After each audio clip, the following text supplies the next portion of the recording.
We all know by now that despite Richard Nixon's insistence that he was not a crook, he was, in fact, a crook. But his largest and most recognizable criminal hullabaloo typically overshadows another humiliating situation in which he proudly put his profound lack of sound judgment on public display. I'm talking, of course, about when he made the White House police start wearing these. But why exactly did Tricky Dick want to change up these Secret Service uniforms? What was the inspiration behind this new monarchical look? And what exactly happened to him?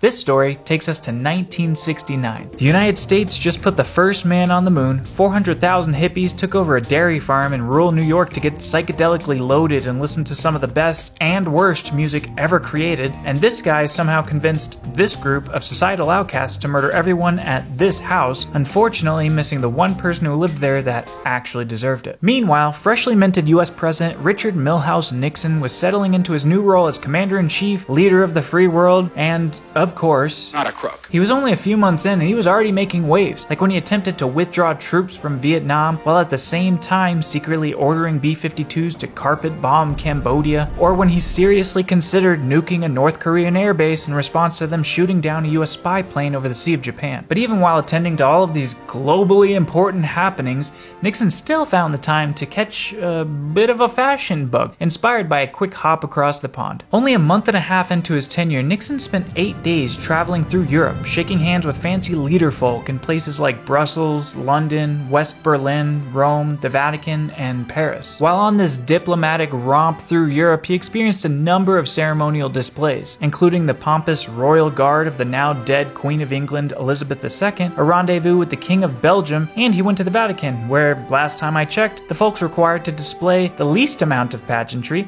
are actually the tourists. But Nixon, that sweet summer child, thought it would be a great idea to just copy-paste that pageantry back across the pond. When Nixon returned to DC, he tasked the Secret Service with securing a new look for the White House police. And to ease any potential confusion in the comments here, when I say White House police, I'm referring to the Secret Service Uniformed Division, the guys that are tasked with protecting the White House grounds and foreign diplomatic missions in DC. So to pull this off, the Secret Service commissioned Jimmy Muscatello, a local, well-established tailor in DC who already supplied their normal uniforms. And who better to take on the monumental task of dreaming up an impressive and majestic display of White House pseudo-royalty than a self-described proud country boy from the coal fields of Gary, West Virginia, who had never even set foot in Europe. For inspiration, instead of being provided with reference materials, or better yet, visiting the places that Nixon was inspired by, he was basically left to just thumb through books on uniforms and cherry-pick fancy bits. And after a number of back and forths between the Secret Service and country boy Jimmy,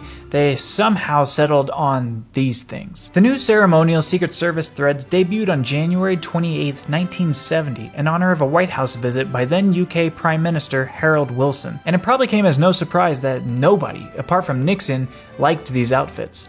And for good reason. The look borrows heavily, and I mean heavily, from the uniforms of the over-the-top, self-important monarchies and, more disturbingly, dictatorships, which is about as anti-American as it gets. Some saw them as part Prussian, part stormtrooper, referring to the German Sturmabteilung, the pseudo-military henchmen that enabled Hitler's rise to power. Not a good look for anybody, and I definitely didn't pronounce that correctly. People also took issue with the prominent pistol holders and pointed out that they, quote, look pompous 19th century rather than functional 20th century, and described the look as, quote, a throwback to the first Naughty Marietta, referencing a 1935 film in which a rebellious French princess flees to New Orleans to escape a prearranged marriage. In a functional democracy, the government should be in touch, ideally, with the average citizen. I'm not saying that they ever are, or even attempt to be. I'm just saying that they should be. But to put Secret Service guards in pompous, flamboyant uniforms like these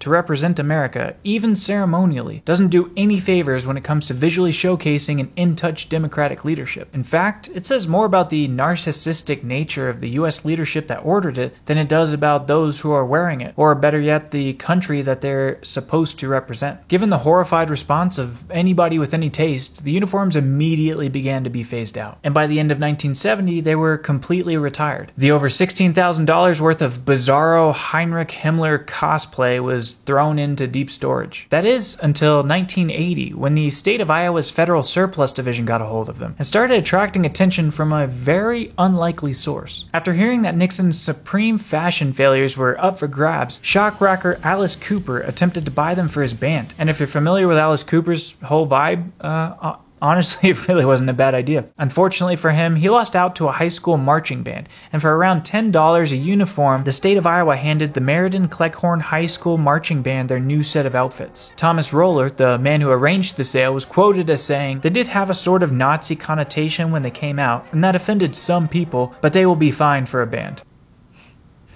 I'm not making that up. It's been over 40 years since the uniforms were sold to the high school, but I really doubt that they still use them. That being said, I really wasn't able to figure out where these uniforms ended up. Maybe they ended up in some Nixon Fanatics memorabilia collection, or maybe they're sitting somewhere in a high school basement in rural Iowa. I guess it really doesn't matter that much, and we can all just be really grateful that, at the very least, they made it far away from here.